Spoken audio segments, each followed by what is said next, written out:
না, আমার কাজ করতে অসুবিধা হয়নি, একদমই হয়নি। আমি সত্যি বলছি, আমি আমি একেবারে তোয়াক্কাও করিনি কাউকে। আমি দাদা দাদা করে ছুটিও নি কোনোদিন।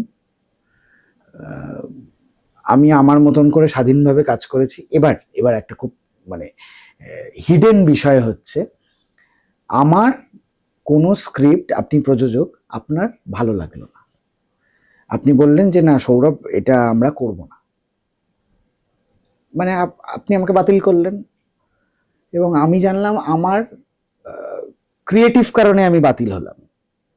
এবার এটা কি আদৌ ক্রিয়েটিভ কারণ সেটা আমি জানি না। তাই আমি কখনোই দোষ দেব না যে আমার পলিটিক্যাল স্ট্যান্ড পয়েন্টের জন্য আমি বাদ পড়েছি।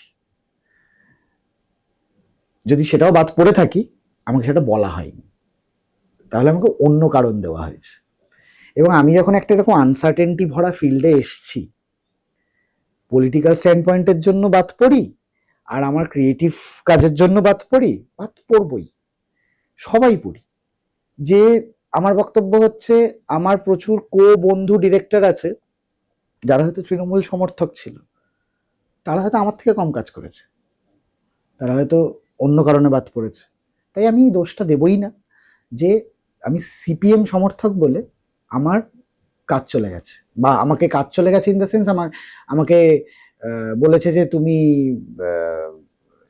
এই চাকরি থেকে বাতিল, তুমি সিপিএম করো বলে, বা ব্যান্ড।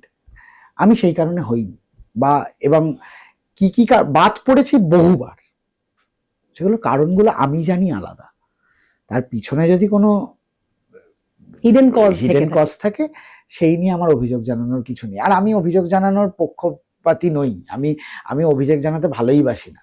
আমার বক্তব্য হচ্ছে, আমি তো সমর্থক হয়েছি, এটা আমি লুকোই না, তো লুকোচ্ছি না যখন, বাকিটা আমায় লড়ে নিতে হবে। আমি একটা কিছু পক্ষ নেব আর আমাকে কাঠি করা হবে না, এটা ভাবাটাও তো অস্বাভাবিক। আমি পক্ষ নিয়েছি, আমাকে হেনস্থা পোহাতে হবে। ফলো করুন বর্তমান।